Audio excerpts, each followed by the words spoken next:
My name's Angelo, and welcome to We Want Picks. I'm going to break down the entire UFC Vegas 80 fight card, giving you my picks, predictions, and bets. But before I do, let me send you $50. Anybody who's watched these videos before knows that the only thing you need to do to get that $50 is go to wewantpicks.com/bets, sign up with any one of our partners, make a deposit, and then we send you $50. It's affiliate marketing. They're going to pay me. They're going to say, thank you for this customer. Here is some money. And then I'm going to take some of that money and I'm going to give it right back to you. All you need to do, wewantpicks.com/bets. You have to use the link. That's how you get tagged to us. Make a deposit. Right after you do, we will know. We'll look up your account. We'll verify everything and we'll send you $50, Cash App, PayPal, or Venmo. You can then use that money to become a premium member. The first thing you'll do is go to wewantpicks.com, click become a member at the top. It's only $10 for a month, not an event, for an entire month and all the events that fall inside of that month. And that money's going to get you picks, raw notes, bets, tools, data, information, insight. It's going to give you everything you could ever want or need to help you make some money and help make these fights a little more enjoyable. One of those tools is the line movement tracker. This is going to give you the opening odds, the current odds, the win probability, and the line movement for every single fighter on every single card. This fight specifically, or this card specifically, one fighter opened as an underdog is going to close as a favorite so far. That's Joaquin Buckley. We have another fighter, Montana De La Rosa, is well on her way to flipping to a favorite, and she could potentially close as one as well. We also have 4 fighters that have had 20% line movement or more, so that's either widening or tightening. You're also going to get detailed data, metrics, and analytics. This is going to give you 38 columns of information, insight, grappling stats, striking stats, odds, how often they're doing things, who they're doing them to, their last 5, all of that information to help you find your spots, reassure you, confirm your bets, confirm your insight, or just let you do your research and give you a starting point. The reality is I have to pay somebody to compile all of this data. And imagine how many hours it takes to put this together, and you have it available to you instantly at the click of a button. You can sort, you can go through this, you can look at this data, use this data to find your own spots. You're also going to get the best DraftKings ownership projections in the game. This is for DraftKings Fantasy. The ownership projections are incredibly important because this data is used inside of our optimizer, the tool that builds DraftKings lineups for you. And if you have good data inside of it, then the calculator is going to do what it does. And we have well over $300,000 in confirmed winnings from premium members who have used these tools, used this insight. If you're saying, what the hell is DraftKings Fantasy? Well, don't worry.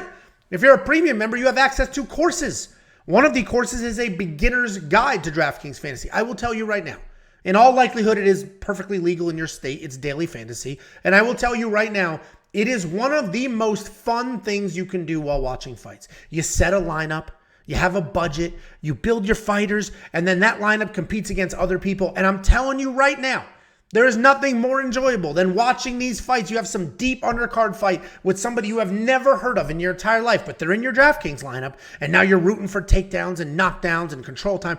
It is really fun. It's enjoyable. You could spend as much or as little as you want. You can enter a contest for free. You could just make a contest with your buddy and then bet money on the side, or not at all. You can do a $2 contest. You can do whatever you want, but I'm telling you, DraftKings Daily Fantasy for UFC is what really got me into all of this all the way back in 2015, and it just makes fights that much more enjoyable. If you want to learn more about it, how to do it, if you're a premium member, just click on more and then courses in the menu. If you're not a premium member, well, become one. It's freaking $10 a month. WeWantPicks.com, click become a member at the top. But I'm not done. You're going to get more than just me, more than Jacob. We have 3 other analysts giving you picks, insight, bets, and more. One of them is Running Mouth MMA, and there's 3 of them on that channel.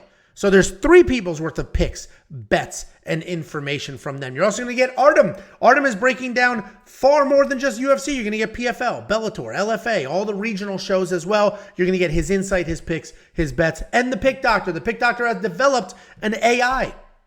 So you're going to get fight picks based solely off data and insight and that. No human weighting whatsoever. It is just data, and it's using that data, historical fights, current information, and saying, well, I think this is who wins.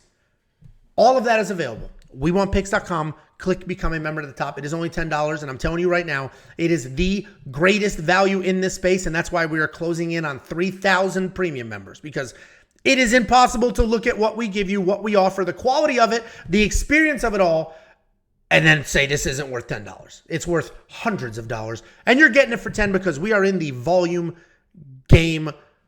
Let's go ahead and break down this card. Opening up the UFC Vegas 80 fight card is Montana De La Rosa taking on JJ Aldrich. This is the confirmed fight order, at least for now. I don't think it should change unless there's a fight drop. JJ Aldrich is stepping up on short notice. It's not like 2 days.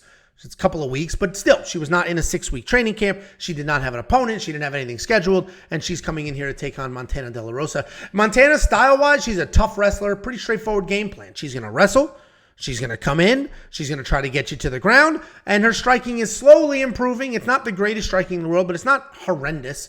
So she's going to use that striking, try to set up the takedowns. Her wrestling is very real. She has been wrestling the majority of her life. She was a wrestler and then transitioned to MMA.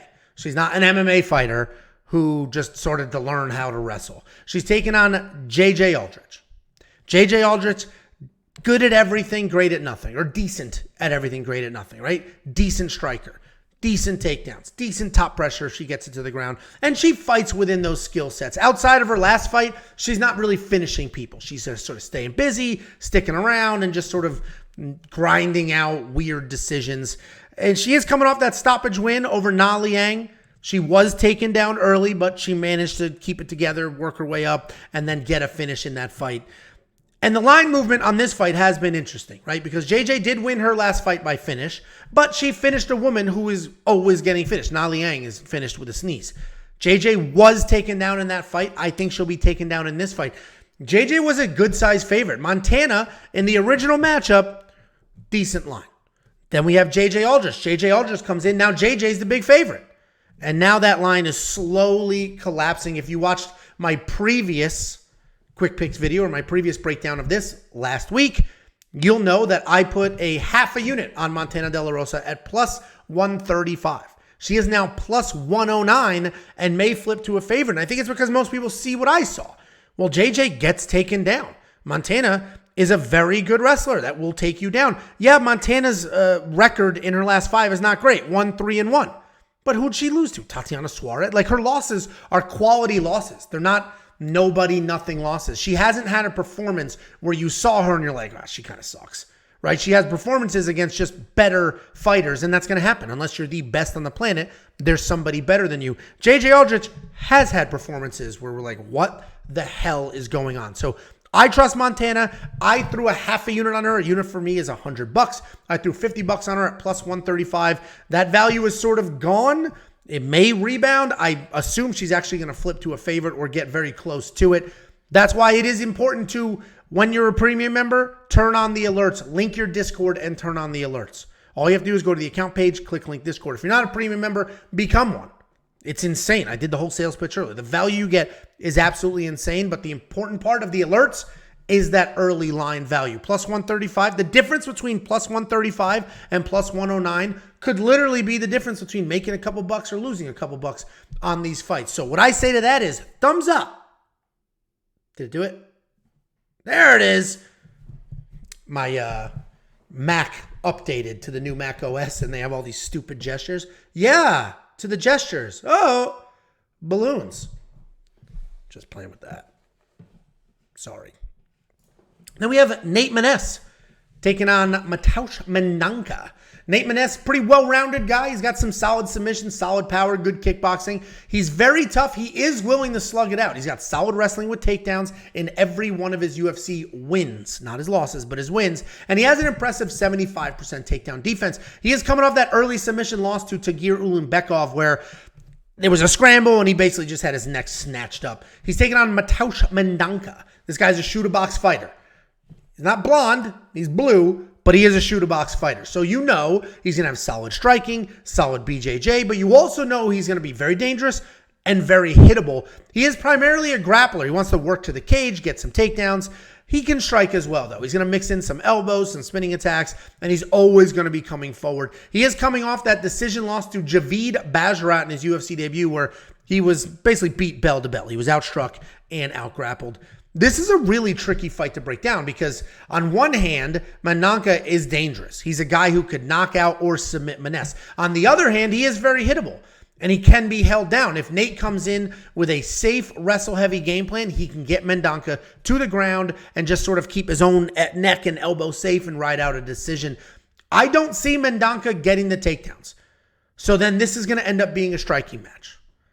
And if we're in a striking match, it's going to be pretty interesting. I'm going to pick Mendonca there because he is so dangerous. We know how quality these shoot-a-box guys can be, at least for durability. Even if you're a hittable shoot-a-box guy, they're somewhat durable, they're very dangerous, and they're always going to be aggressive. So I'm going to lean on the Mendonca side because of all of those reasons.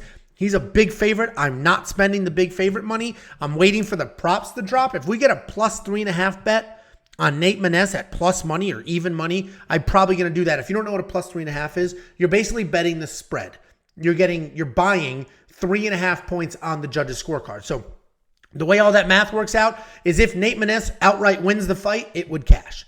If Nate Maness loses a 29-28 decision or better, like a split decision, then it cashes. The only way that doesn't cash is if Mendonca wins by finish or shuts out Nate Maness with a 30-27. So I'm going to wait for those props, and if those are decent odds, I might hit that because I think this can go to a decision with Nate winning a round, and that's all I really need for that bet to cash. Then we have Kanako Murata taking on Vanessa Demopoulos. Kanako Murata is coming back after 2 full years away, and she did come off that injury loss to Verna Jandiroba. She's a great wrestler. She's got solid BJJ defense. Her striking is going to be sloppy, but she is powerful, and she's going to stay in your face. She keeps her hands low, constantly fading, constantly throwing takedowns, and that really prevents her opponents from settling in, right? You're not going to settle into a striking match when the better, bigger, stronger wrestler is constantly changing levels and pretending she's going to shoot, and that's what she does really well at. She's tough. She's gritty. She does have gas. She could definitely be a problem for a lot of people. She's taking on Vanessa Demopoulos. She's a solid striker. She likes the pocket, doesn't really have any power, but she does have some volume and footwork. If it does go to the ground, Vanessa has some solid grappling and can make something happen. She's coming off that decision loss to Karolina Kowalkiewicz, where she could just not get her striking going and she looked flat. It's always hard breaking down somebody who's been gone for a couple of years, right? You just have no idea if they're going to look the same, look better, or look worse than she did in her last fight, which was 2 years ago, not 6 months, not a year, 2 full years. But when the fighter's young, like in this case, 30 to me is pretty young, I assume that they're at least going to be the same or a better version. And in this case, the same version of Kanako from a few years ago dominates Vanessa. So I'm going with the Kanako side here. She is a good size 3-1 favorite. So it's not nothing, right? They didn't trick us into thinking, the 2-year layoff. And no, she's a good size favorite here. That line pretty much took off immediately. I do have a small parlay with her. I threw her, and I'll tell you the other half when I get to that fight. It's risky. I literally called the parlay. I'm probably going to regret this later. It's giving flashbacks of Tamiris Vidal. But I just think Kanako, with the come forward wrestling, the power. I mean, look at her. She's jacked. Come forward with the power, with the wrestling. I think she can ragdoll Vanessa Demopoulos. So I do have the parlay. I'll give you the other half in a minute. It is risky. Don't just blindly tail. Don't look. And based on what's happened the last couple of big-time female favorites, probably a terrible decision. But that's what happens with a week off. You're just sitting there staring at the odds. No props are there and just like, oh, I need to do something. I need more action.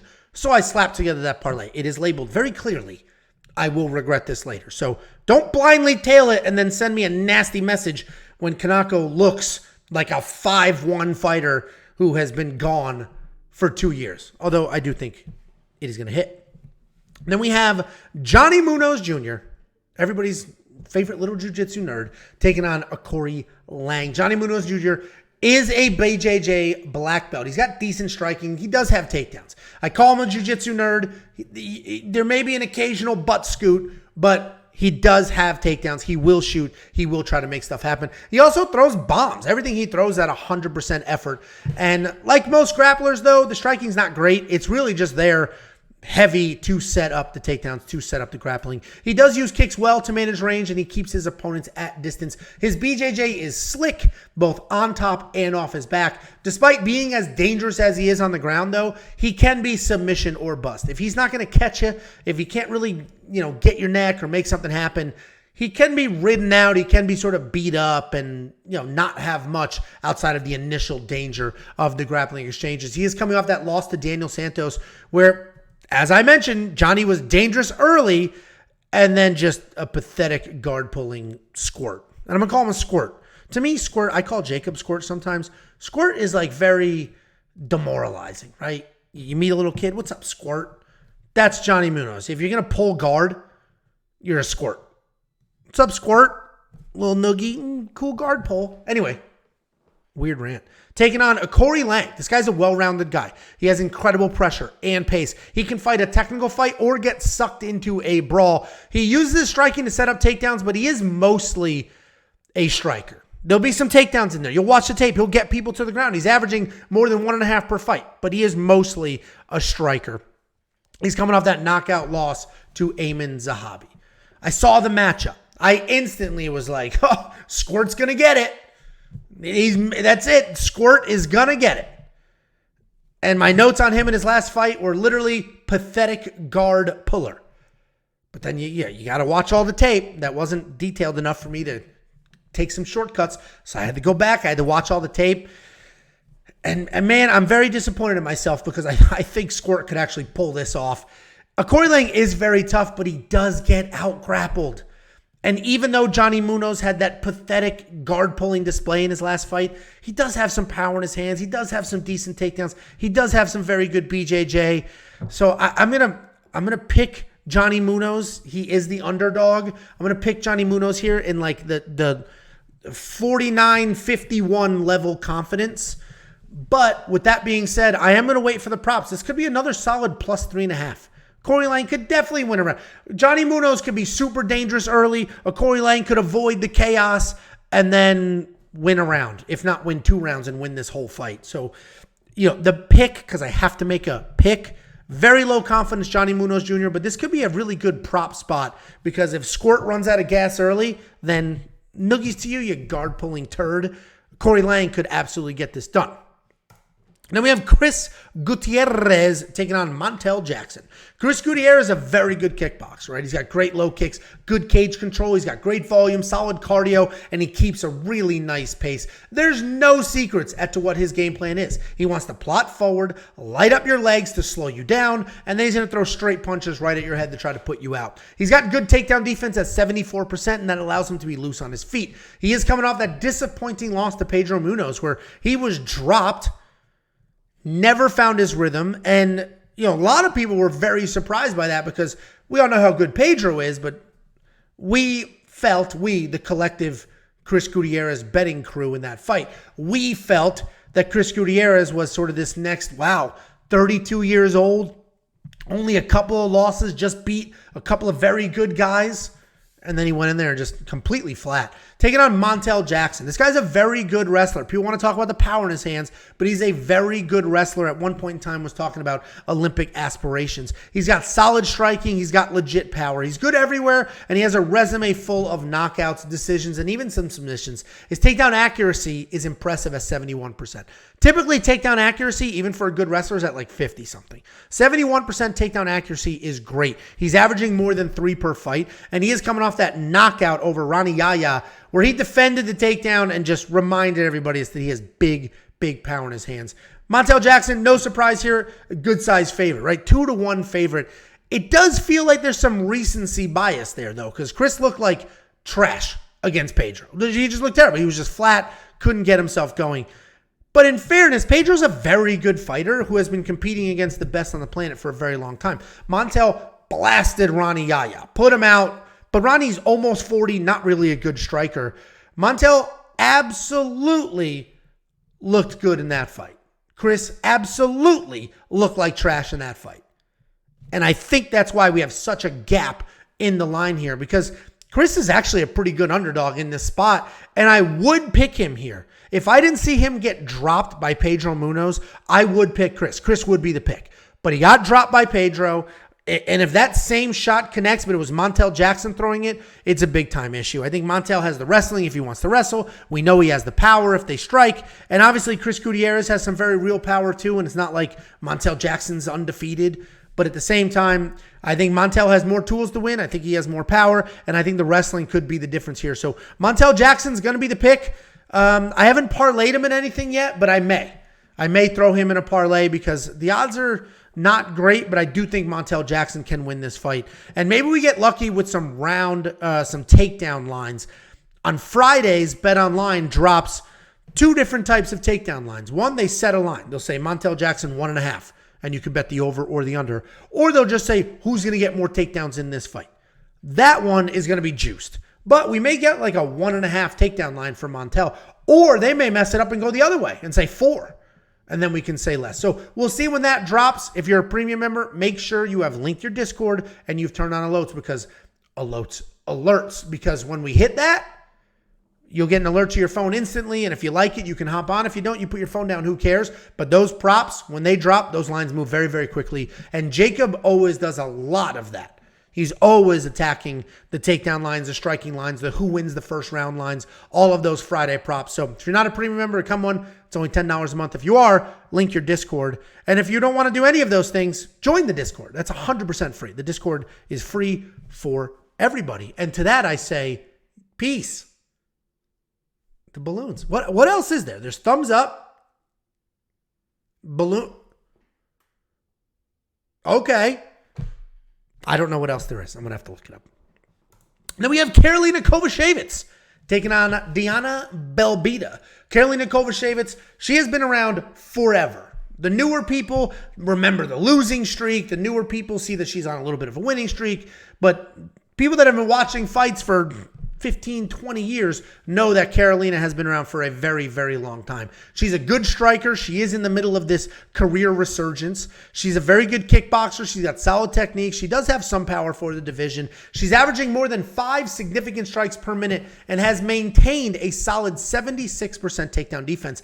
She's found herself on a 3-fight win streak after a 4-fight skid. She's coming off that dominant one-sided win over Vanessa Demopoulos, where she more than doubled her strikes and defended all 4 of those sloppy takedown attempts. She's taken on Diana Belbita. She's a high-pressure volume striker who can work in BJJ and ground and pound. She is well-rounded. She's constantly moving forward. She doesn't really slow down. She is effective in the clinch and standing and then off her back if she's on the ground. She's got a lot of experience, but she does have some low fight IQ moments. She is coming off that win over Maria Oliveira where she doubled her strikes and got a takedown. That was after a year out of the cage, so she rebounded from the time off with a whole bunch of nagging injuries very, very well. And Diana looked great in her last fight. That is probably why this line was reasonable. It is starting to move to far unreasonable. But the reality is, Karolina, yes, she's old. She's 37, 10 years older than Diana. But Karolina, skill-wise, skill for skill, is by far the better fighter here. She has fought some of the best women on the planet. She's fought for a title.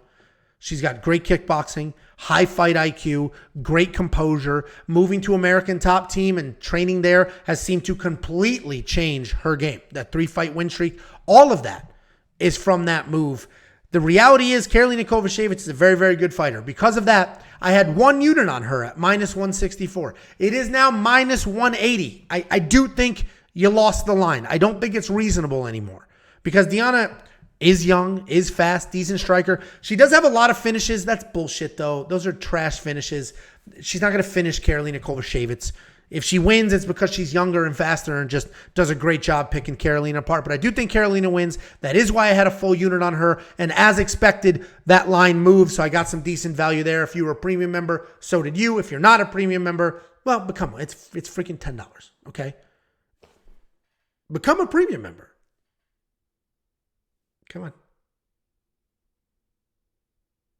Okay, there it is. I mean, this is stupid. I'm going to stop doing that. Especially the long, awkward pause, just waiting for the camera to recognize it.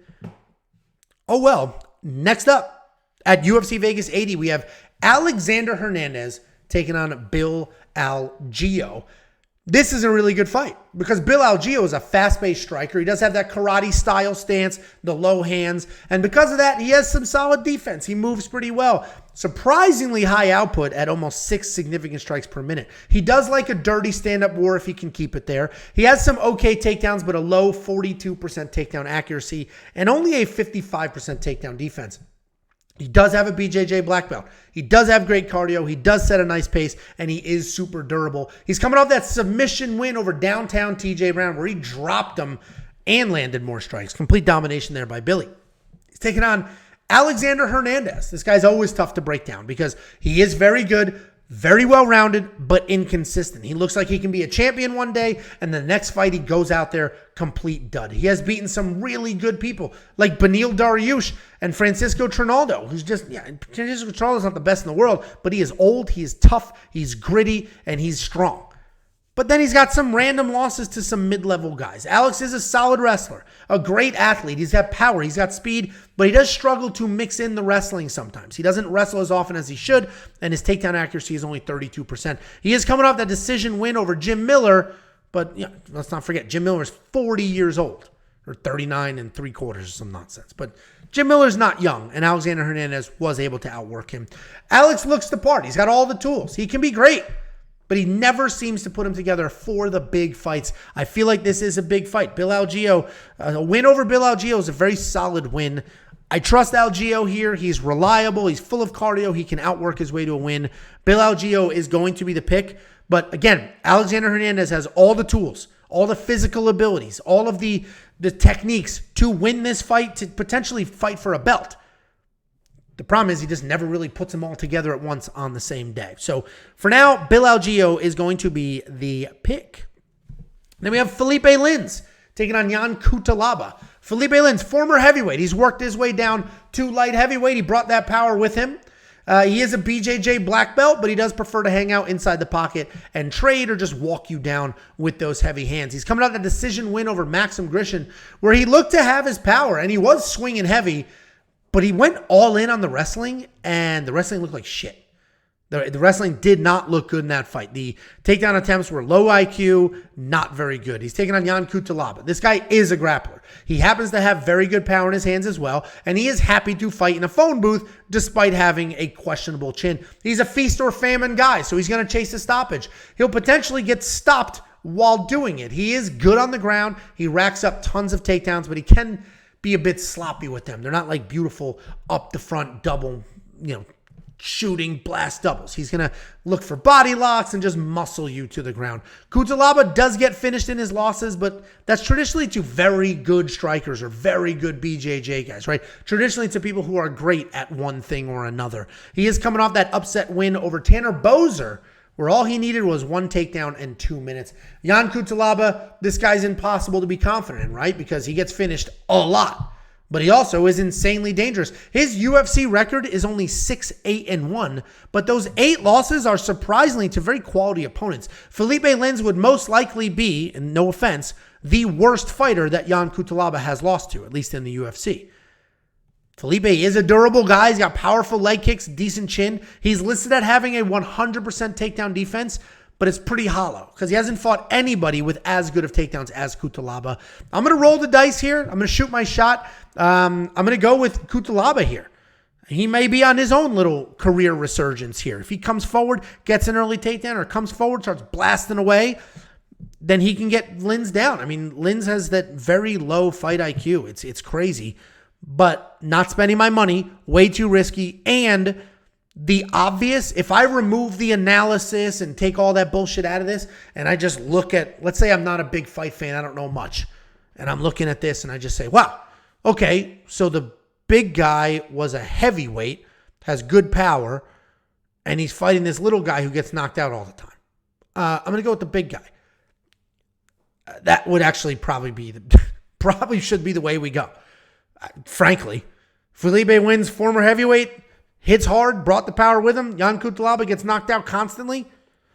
I mean, it should be that simple, but we're here to break down, provide insight, analysis. I'm going to go with Jan Cutelaba, but if Cutelaba gets knocked out and that simpleton breakdown of big guy strong, small guy no chin, is correct, then that's going to be the game plan going forward. That's officially how I will break down fights in the future.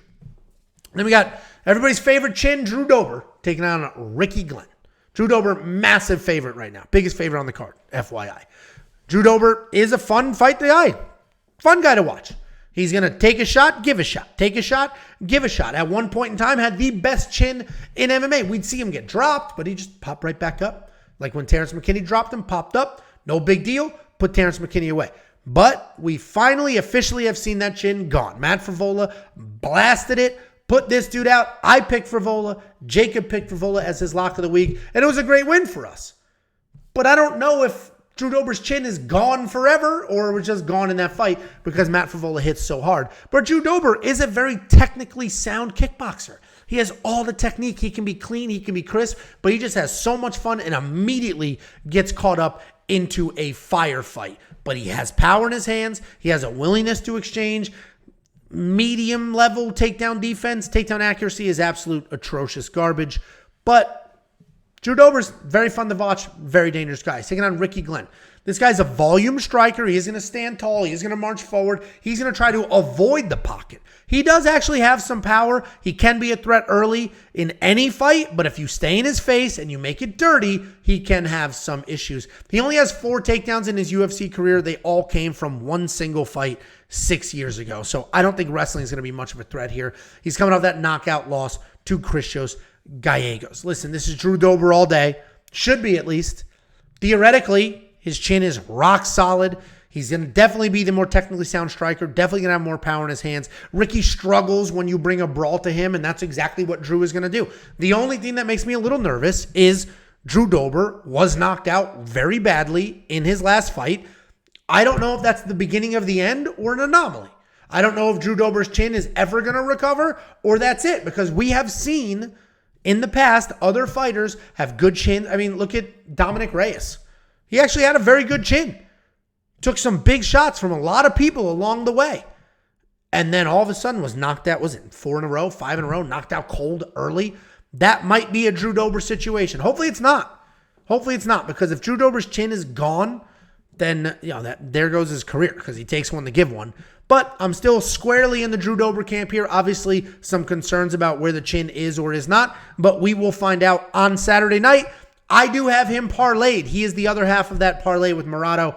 Very risky parlay. The odds are not great. But again, you're just staring at your screen for a week, just like drooling to bet. You just throw some shit together. So don't blindly tail that parlay. Don't.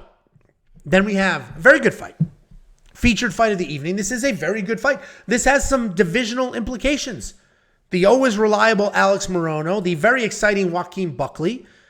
And we're going to find out how good Joaquin Buckley actually is at welterweight, because this is his second fight. He's a powerful striker. He comes in hot. Good forward movement. Cuts a lot of angles really well. We all know he has power, but he's done a really good job of not headhunting. He's not chasing the big knockouts anymore. He's getting them still. Just knocked out Paulo Fiallo, but who doesn't?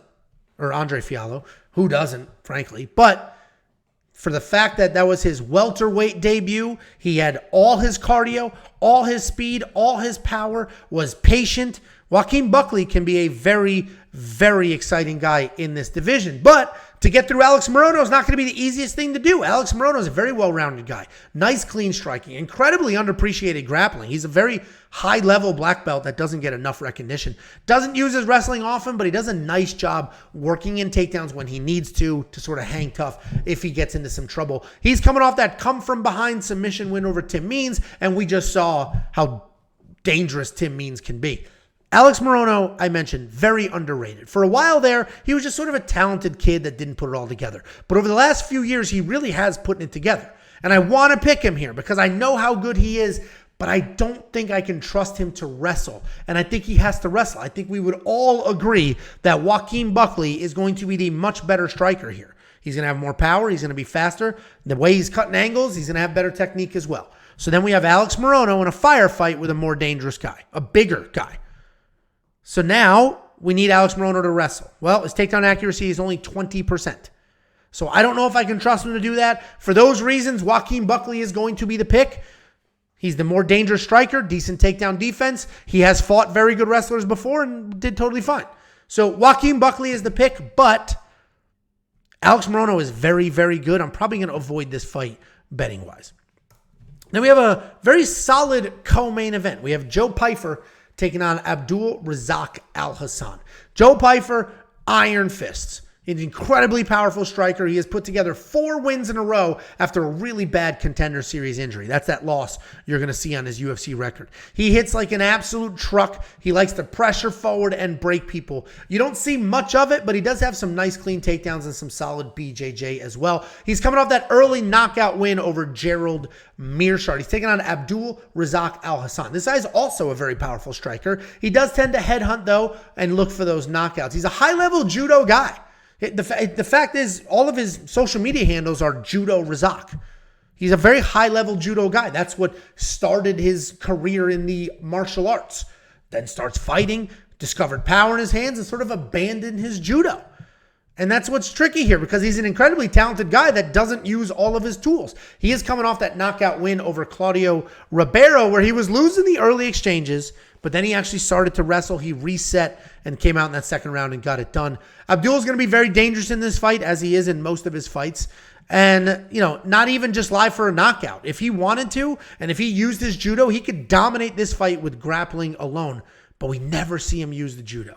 And we never see him use all of those tools. He hunts with his power. And because of that, at times he can be a step behind. When he's cocking back to throw big, somebody else can beat him to the punch. I think Joe Pyfer is going to get this done. I think he's going to land the cleaner shots, even potentially offensively wrestle. Even though Razak Al Hassan has the high-level judo, his takedown defense is not very good. My only concern for Joe, so Joe's the pick, very high confidence in him. My only concern for Joe here is we haven't really seen him in a bunch of long fights. And Abdul Razak Al Hassan can be durable. This could end up in the later rounds. We don't know what's going to happen if Joe is in a little bit of trouble, if he does get tossed, or if he doesn't knock out Abdul and we're in the third round. We don't know all of those things just yet, but I do trust Joe. I think his hands are very good. I think his pressure is good. He has shown composure in his career. So Joe Pyfer is going to be the high confidence pick. And then we have our main event of the evening. And on paper, is this a great main event? No, it's not. But this is honestly a decent card with some solid matchups, and this is a good fight. I'm looking forward to it. We'll see what happens. It's a nice fight for Grant Dawson. He's a massive favorite here. He should be a massive favorite. Grant Dawson's a very, very good grappler. He's averaging almost 4 takedowns per fight. He's got a great ground game with relentless pressure. He has good technical striking, but his advantage in every single fight is going to be his wrestling and his grappling. He did start his career at 145 pounds, so there were concerns when he moved up. Is he going to be too small? What's the deal? Didn't skip a beat. Doesn't seem to be any real concerns there. He's coming off that underdog win over Damir Ismagulov, where he had 3 takedowns and 12 minutes of control time. Very dominant performance, very boring performance. Grant Dawson, not a fun fighter to watch. He's taking on Bobby Green. Busy striker. He's got that showboy Roy Jones Jr. style, right hands at his waist, just throwing that jab up and moving around. Great volume, incredible defense. And up until 2020, he had very slick wrestling that he would use mostly as a backup plan. He has 10 knockouts under his belt, but outside of the Al Iaquinta knockout, they're not usually just one punch, one hitter quitter, right? It's usually just going to out-volume you, TKO you, and get that stoppage there. He has a solid striking differential of better than 6-4 with a 74% takedown defense. He is coming off that submission win over Tony Ferguson. At one point in time, Bobby Green looked like he was going to do something big in this division. But he took a couple of short notice fights and completely abandoned his wrestling, which is tricky because now he's in this like in-between space where Bobby Green's a name. He can hang with most people. He's not going to get just absolutely leveled by 90%, right? He's going to hang in there, win a whole bunch of fights, lose to the better people. But is Bobby Green going to be fighting for a title anytime soon? No. He's 37 years old. He's trying to get paid, and good for him, as he should. He's a popular guy. I will always watch a Bobby Green fight. He has built his name sort of Nate Diaz style, going out there, saying whatever the hell he's going to say, stick in your face, try to win that fight on the feet. I think his abandonment of the wrestling sort of hurt him because there's no threat. There's nothing to worry about other than his hands. You don't have to worry about, is he going to shoot? Let me work on my... You don't have to worry about a single thing. You can get comfortable knowing Bobby is only going to be striking, so I can be diving at legs this whole time. That's what Grant Dawson's going to do. Try to ride out a boring, wet blanket win. He will win a wet blanket fight. So very confident in Grant Dawson. I think you can parlay Grant Dawson. I love Bobby Green. I wouldn't mind a Bobby Green win here. Just he's an exciting guy. But, Bobby Green is probably going to get the Donald Cerrone treatment where UFC knows that he gets some eyes. He's an exciting guy. He's always going to be in a fun fight. So they'll give him a couple of old guy fights and then give him a couple up-and-comers and sort of ride him out. There's no graceful way to leave the UFC, unfortunately. But a 37-year-old Bobby Green is still a Bobby Green that I'm going to watch. Grant Dawson gets the win. It's going to be boring as hell, but it is what it is. Guys, let me send you that $50. WeWantPicks.com/bets. Sign up, make a deposit using our links, and I will send you $50 as a thank you. It's affiliate marketing. They're going to pay me, so I'm going to slice off some of that money and give it right back to you. You can use that money to become a premium member. Just go to WeWantPicks.com, click Become a Member at the top. You're going to unlock all sorts of tools, information, insight, raw notes, bets, everything you could ever want or need. One of those is the line movement tracker. It's going to give you opening odds, the current odds, the win probability, and the line movement for every single fight on every single card. You're going to get the detailed data, metrics, and analytics, 38 columns of information to help you find spots, scare you away from a pick, or drag you into an underdog pick that you weren't considering before.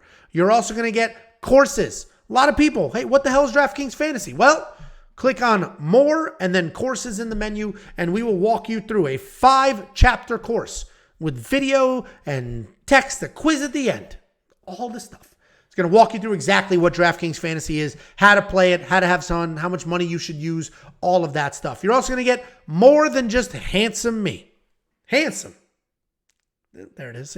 Thumbs up agrees. You're going to get Running Mouth. You're going to get Artem. You're going to get the Pick Doctor. You're going to get all of these people for only $10 a month. WeWantPicks.com. Click Become a Member at the top.